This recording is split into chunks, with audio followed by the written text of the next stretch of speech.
दोस्तों नमस्कार। आशा है कि आप अच्छे होंगे, आपका दिन खुशी से बीते। इसी के साथ हम इस वीडियो का शुभारंभ करते हैं।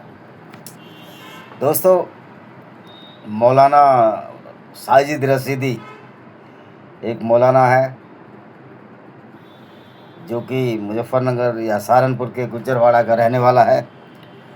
उसने कांवड़ियों पर तनकीद की है, कांवड़ियों की आलोचना की है कि कांवड़िए आतंकवादी हैं। दोस्तों, उस मौलाना से मैं ये पूछना चाहता हूँ, क्या उसने अपने कुरान को पढ़ा है? क्या उसने अपने पैगंबर को पढ़ा है? अगर आज की तारीख में हम कुरान को और पैगंबर को पढ़ते हैं तो पता लगता है इस्लाम से बड़ा कोई आतंकवाद नहीं है और पैगंबर से बड़ा कोई आतंकवादी नहीं था। बर्रे सबीर में तब्बल मसीह और कब्बल मसीह, दुनिया के हर इलाके में मोहम्मद से बड़ा कोई आतंकवादी नहीं था। क्योंकि उसने एक झूठे अल्लाह का फरेब पैदा किया, एक झूठे अल्लाह की वाणी के नाम पर एक झूठ को परोसा, जो कि हम कुरान के नाम से जानते हैं। क्योंकि ये बात अलग है कि लोग इसको कुरान शरीफ के नाम से जानते हैं। अब बताइए, वो किताब क्या शरीफ हो सकती है? जो किताब सिर्फ कत्लो गारत की बात करे, जो गैर मुस्लिमों को कत्ल करने की बात करे, उनकी औरतों को लूट कर बाज़ारों में बेचने की बात करे। आप सूरह अल-अहज़ाब 33-50, पूरी कुरान मेरी टिप्स पर है, मुझे कुरान देखने की ज़रूरत नहीं, चैप्टर देखने की ज़रूरत नहीं, कुरान का अध्याय पढ़ने की ज़रूरत नहीं। सूरह अल-अहज़ाब में कहते हैं कि अगर औरतों को लूट लिया जाए तो एक एक, दो दो, तीन तीन या चार चार, जितनों से भी आप शादी कर सको, 4 तक की इजाज़त है, उनसे शादी कर लो। अगर उनसे शादी ना कर सको, आपकी इतनी सामर्थ्य नहीं है, तो उनको रखैल बना लो या उनको बाज़ारों में बेच दो। और मोहम्मद ने भी लड़कियों को बाज़ारों में बेचा था।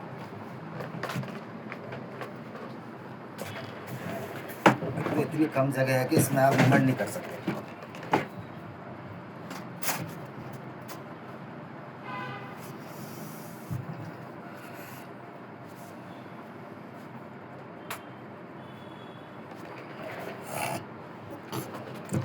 बाज़ारों में बेचा था। ये सब इनकी किताब कुरान में आयते हैं, और जो मोहम्मद साहब के क्रियाकलाप हैं वो इनकी ही किताब हैं, जिनको कि हदीस के नाम से जानते हैं। 7 इनकी प्रमुख हदीसें हैं: सही मुस्लिम, सही बुखारी, अल तिरमिजी, सीरत रसूलुल्लाह जो इब्ने इसाक ने लिखी। इसी तरह इनकी 7 किताबें हैं। अभी मैंने 4 के नाम बता दिए, 2-3 के नाम भी आ जाएंगे मेरे पास। उन किताबों को पढ़कर ही हम इस निष्कर्ष पर पढ़ जाते हैं कि मोहम्मद एक पैगंबर होने के नाते भी ऐसे कार्य करता था जो कि किसी भी दृष्टि से एक पैगंबर को उचित नहीं है। तो साजिद रशीदी की ये मजबूरी है कि जब तक वो किसी गैर मुस्लिम को आतंकवादी नहीं बताएगा, वो अपने कुरान का दिफा कैसे करेगा, कुरान का बचाव कैसे करेगा? क्योंकि कुरान का बचाव सिर्फ गुंडे, बदमाश, अपराधियों की आड़ में ही किया जा सकता है, ये कहकर कि कांवड़िए भी तो सड़क पर गुंडागर्दी करते हैं। इस तरह की जो दुर्घटनाएं होती हैं, घटनाएं होती हैं, उसका धर्म से क्या सरोकार है? क्या किसी हिंदू धर्मशास्त्र में ऐसा लिखा है कि आप सड़क चलते किसी भी ग्रामीण को मारने लगो, पीटने लगो, जैसे कि बहुत प्राय बदतमीजी है कांवड़ियों ने की? लेकिन ये कांवड़िए तो धर्म पर नहीं चल रहे थे। तो आप कांवड़ियों को आतंकवादी, पूरे समुदाय को आतंकवादी नहीं कह सकते। क्योंकि उनका किताब, उनके इतिहास, उनका वेद इन सब बातों की पुष्टि नहीं करता। तो कांवड़ी आतंकवादी नहीं है। ये हो सकता है कि कुछ आतंकवादी कांवड़ियों के भेष में आ गए हों, या कुछ अराजक तत्व कांवड़ियों के भेष में आकर इस तरह की हरकतें कर रहे हों। तो सारे आतंकवादियों को लिटरली रूप से आतंकवादी नहीं कहा जा सकता, क्योंकि सनातन वैदिक धर्म का ये उद्देश्य नहीं है। क्योंकि हमने पहली बार भी कितनी बार बोला है कि जो किताब है मनुस्मृति, कुरान और रामचरितमानस ये गुंडागर्दी का पर्याय हैं, ये सामाजिक गंदगी है। तो रामचरितमानस और मनुस्मृति को तो कितनी बार जलाया जा चुका है, लेकिन क्या इस मौलाना साजिद रशीदी में ये हिम्मत है, ये जज्बा है कि एक ऐसी किताब जो कि दुनिया को कत्ल करने के लिए कहती है, गैर मुस्लिमों को कत्ल करने के लिए कहती है, गैर मुस्लिम औरतों को लूटकर उनके साथ बलात्कार की इजाज़त देती है, गैर मुस्लिम औरतों को ज़बरदस्ती रखेल बनाने की अनुमति देती है, सेक्स स्लेव बनाने की अनुमति देती है, जैसा कि मोहम्मद ने बनाया। ये किताब जो मोहम्मद को ये बताती है कि मोहम्मद किस तरह से पेशेवर अपराधी था, किस तरह गैर मुस्लिम औरतों को लूटता था। ये सारी किताबें, हदीस और कुरान दोनों की बात कर रहा हूँ। लोग कहते हैं हम तो कुरान को मानते हैं, हदीसों को नहीं मानते। अगर आप कुरान को मानते हैं, हदीसों को मानते हो, तो आपको कैसे नमाज पढ़नी है इसका भी पता नहीं लगेगा। मोहम्मद का बाप कौन था, मोहम्मद की माँ कौन थी, इसका भी पता नहीं लगेगा। मोहम्मद को हलीमा दाई ने पाला, जिसको मोहम्मद में बचपन में अपनी माँ ने इनको हलीमा दाई को, उसका भी पता नहीं लगेगा। मोहम्मद के चाचा का भी पता नहीं लगेगा, चाची का भी पता नहीं लगेगा। एक हदीस में वर्णित है कि मोहम्मद की जब चाची मर गई, वो मुस्लिमा नहीं थी, अबू ताबिल की पत्नी, मोहम्मद ने उसके शव को निकाला और उस शव के साथ संभोग किया कि अब ये अल्लाह के वास्ते इसको जन्नत मिल जाएगी, जन्नत फिरदौस मिल जाएगी। तो मौलाना साजिद रशीदी, अगर सचमुच में कोई आतंकवाद है तो इस्लाम है, कुरान है, क्योंकि आपके यहाँ लिखा हुआ है इस तरह की आतंकवादी विचारधारा की बातें कुरान में लिखी गई हैं। मैं तो मनुस्मृति को भी एक आतंकवादी विचारधारा मानता हूँ, आप उसकी आलोचना कर सकते हैं, लेकिन वहाँ किसी को कत्ल करने की बात नहीं लिखी गई।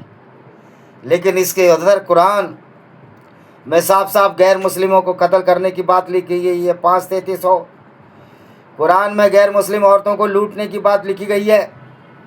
और तुम्हारी नई नई मड़गन कहानियाँ कि मोहम्मद एक औरत कूड़ा फेंकती थी, और जब मोहम्मद औरत बीमार हो गई तो मोहम्मद उसके घर गए कि कूड़ा क्यों फेंक नहीं रही है, तो देखा वो बीमार पड़ी थी। झूठ और फरोग, इसका कहीं उल्लेख उन किताबों में नहीं मिलता है जो कि सत्ता साई हैं आपकी। जो 6-7 किताब है, हदीस है, ऑथेंटिकेट हदीस है, जिनको कि प्रमाणित हदीस कहा जाता है। तो ये झूठ और फरेब फैलाने की कोशिश में आप अपने इस्लाम का दिफा नहीं कर सकते। बल्कि मोहम्मद तो इतना क्रूर था कि उसने एक बूढ़ी औरत जिसका नाम उम करफा था, यहूदी औरत, उसको 2 ऊँटों के बीच से बांध दिया और ऊँटों को विपरीत दिशा में दौड़ा दिया। उसका शरीर बीच से चिर गया और उसके काटे हुए सिर को मोहम्मद के सामने पेश किया गया। तो मोहम्मद का हर अपराध देखो, भारतीय न्याय संहिता की दृष्टि से मोहम्मद से कोई बड़ा अपराधी नहीं है। तो जिनके घर शीशे के होते हैं वो दूसरों के घरों पर पत्थर नहीं फेंका करते।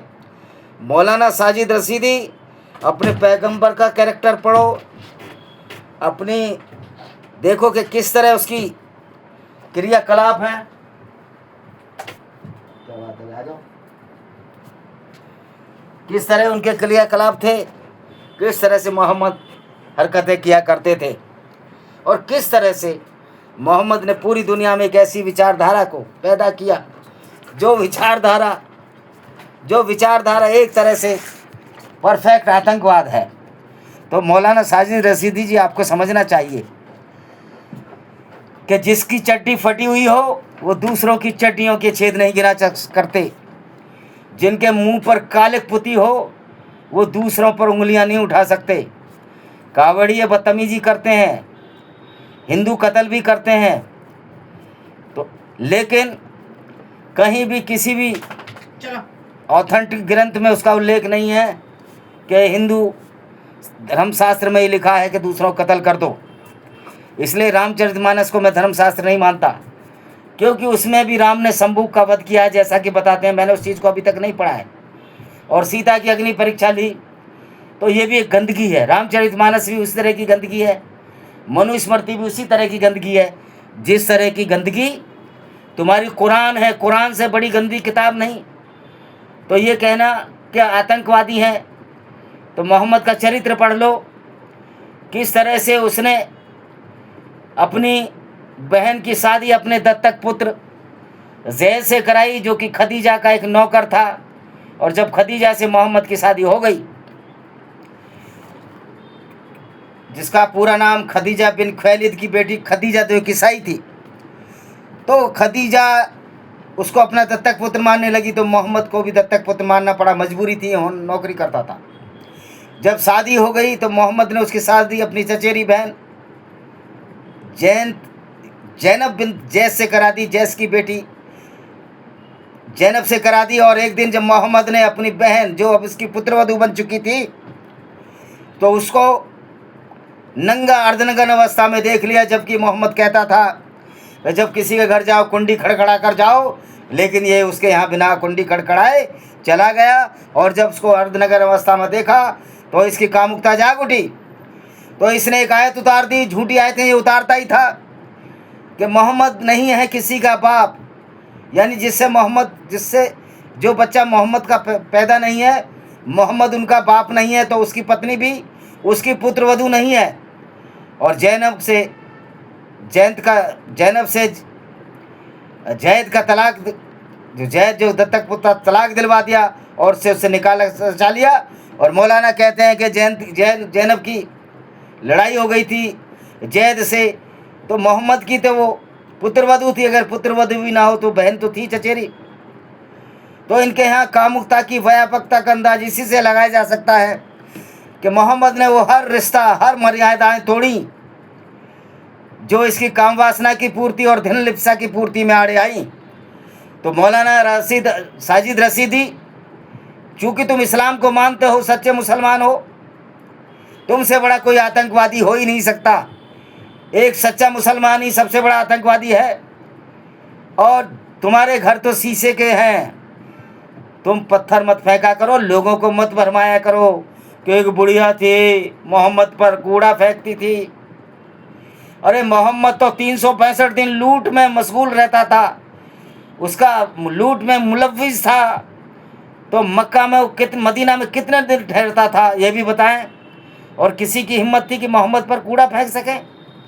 वो मोहम्मद जिसने अस्मा बिनते मरवान, एक यहूदी लड़की को इसलिए मरवा दिया कि वो लड़की मोहम्मद की गुंडागर्दी लूटपाट के खिलाफ कविताएं लिखती थी। इसने उसी के ससुराल के कबीले के गंदे व्यक्ति को भेजा और उसका गला रितवा दिया। और उसका छोटा बच्चा अस्मा का छाती पर सो रहा था, उसको छटका कर फेंक दिया। वो झोंपड़ी में सो रही थी गरीब यहूदी लड़की, उसका कत्ल इसने करवाया।